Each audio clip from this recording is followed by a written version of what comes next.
Welcome back to my channel, Little Chaparro here, and I have another review of the Seiko Turtle for mini. I'm sure everybody's grown tired of everybody doing some type of review of the Seiko Turtle, but of course, the review of these turtles are just fantastic, and I just wanted to add my own spin to the Seiko Turtle review here. Now, the Seiko Turtle is that, infamous, the 6309s, right? Amongst not just this watch, there are several other watches that fall within the same category of this watch. But I guess in my case here, I wanted to provide my own spin to the Seiko Turtle. I do want to apologize for not posting in the last 2 weeks. I do live in Texas, so the weather is quite abnormal here. There's been snow, rain, even today it's kind of groggy. But today I wanted to provide my own Seiko Turtle review on these two models, but I wanted to give it spin if the Seiko Turtle is Marine Corps tough, right?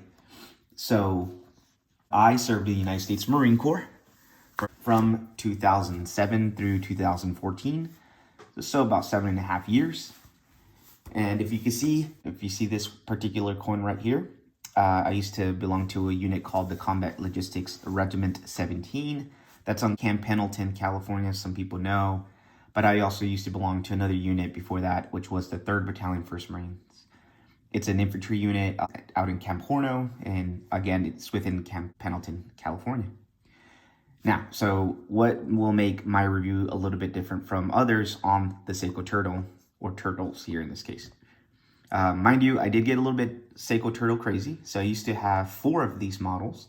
I used to have, I still have this model, the original black one that I like.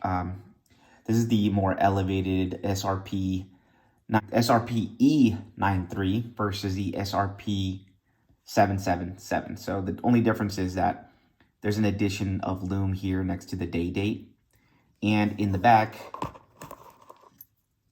it just says Divers Watch 200 meters.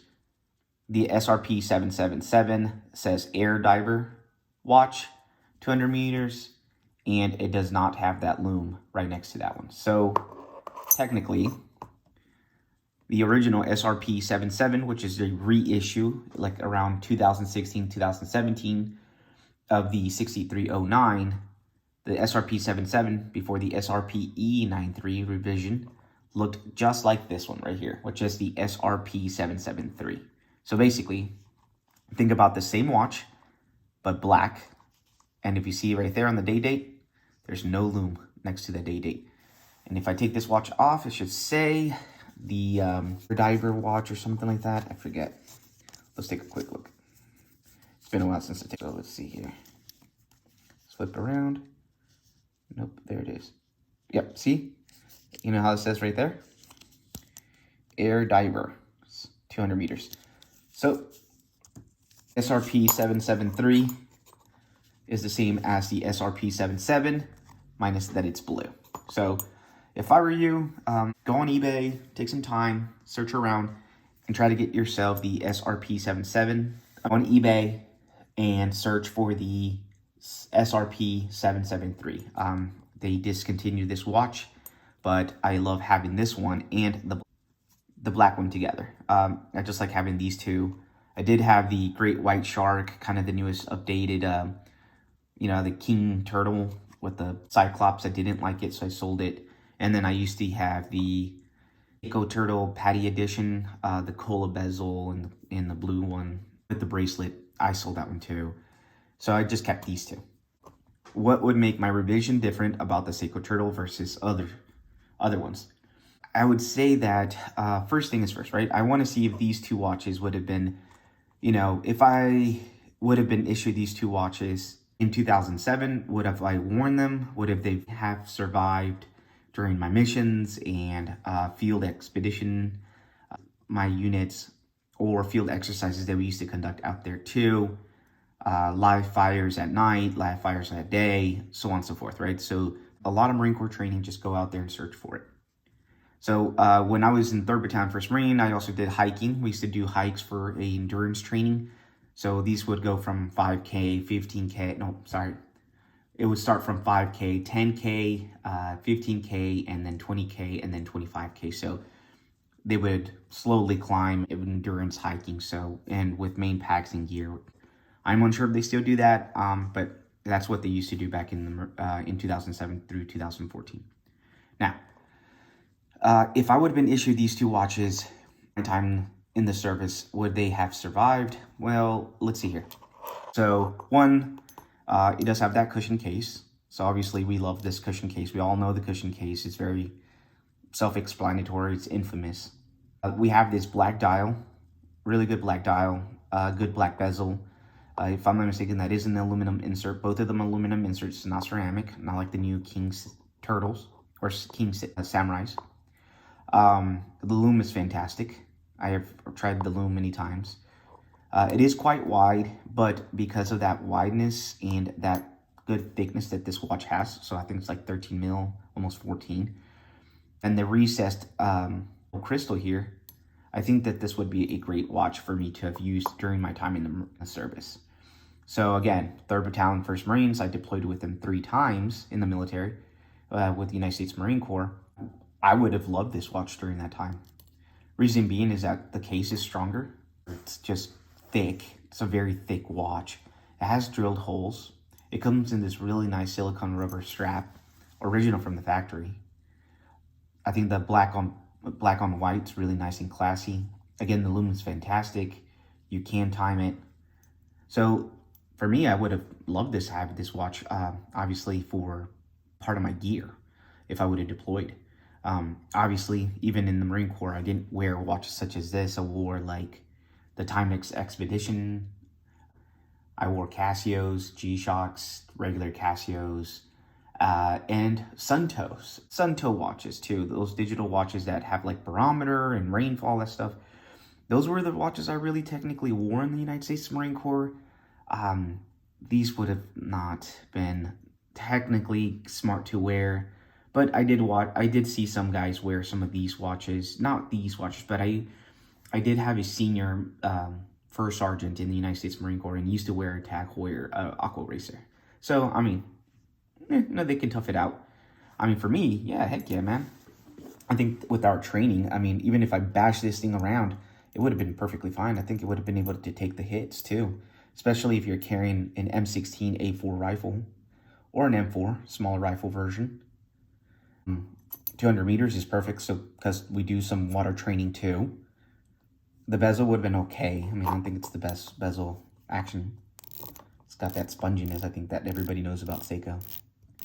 But still enough time to basically time something.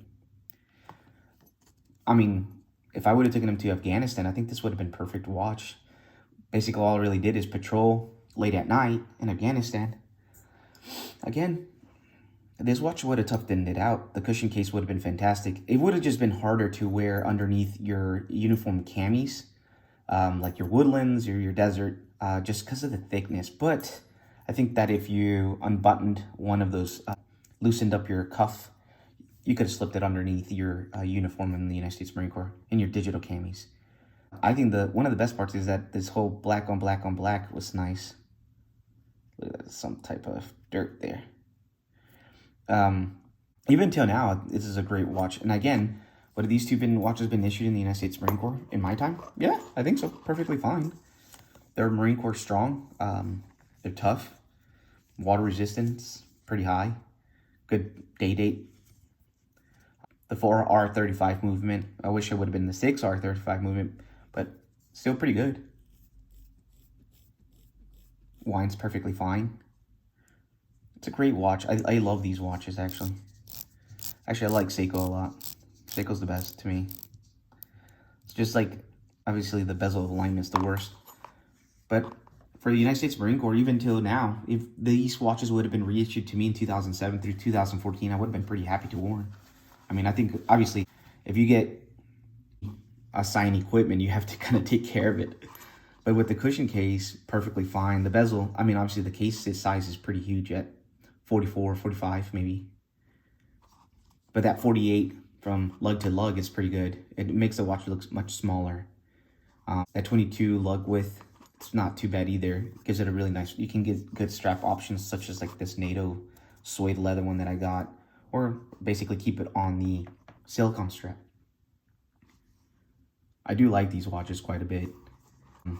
Every time I look at these or even wear them, I always feel back, I can reminisce back in my time in the Marine Corps, which I loved.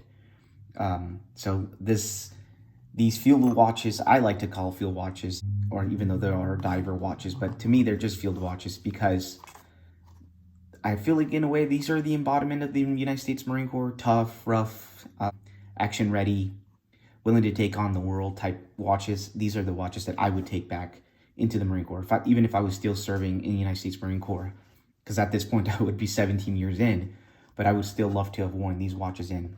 If I would have discovered them or even became aware of these Seiko Turtles, I would have probably worn them in the United States Marine Corps. And maybe I would have something that was, you know, Marine Corps used and has some historical references. But in a way, I kind of feel like these watches give me a tie back to my lineage in the United States Marine Corps. I loved it. And I think that these watches kind of, for me, in my case, I like that these are the embodiment of military style or military inspired watches.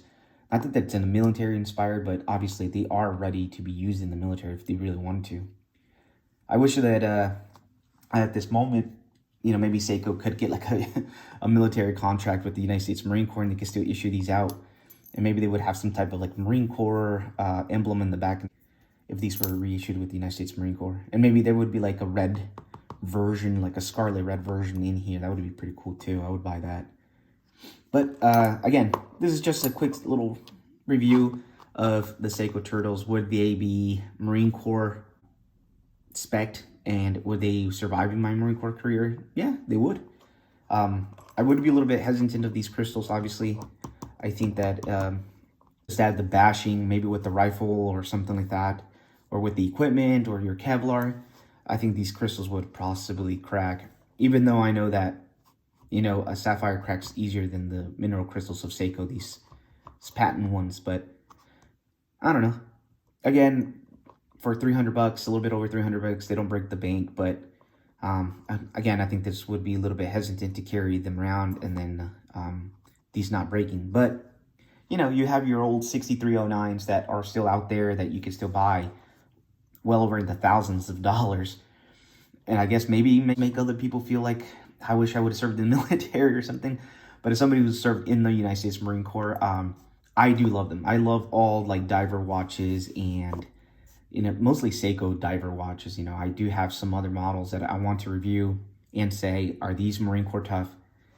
Some yes, some no. But these two, yes. Seiko Turtles, yes, of course. I think that, again, with the cushion case, its bulkiness, its, I think its endurance, and really, I guess, like, robust type watch that they are. I think these watches would easily survive the United States Marine Corps during my service, possibly even now to this time. And in some cases, I don't have the smallest wrist, but, I mean, it kind of fits. They fit perfectly fine. Like I do have a heavy wrist, but they serve good. I love wearing it. Like I said, it still makes me feel like I'm back into the Corps, and I love it. I love it. Well, that was just my quick review of the Seiko Turtle. Why I kind of love it. Is it a Marine Corps tough watch? Yes. I would have worn it in my Marine Corps career. Yes. But that was just my quick review. Thanks.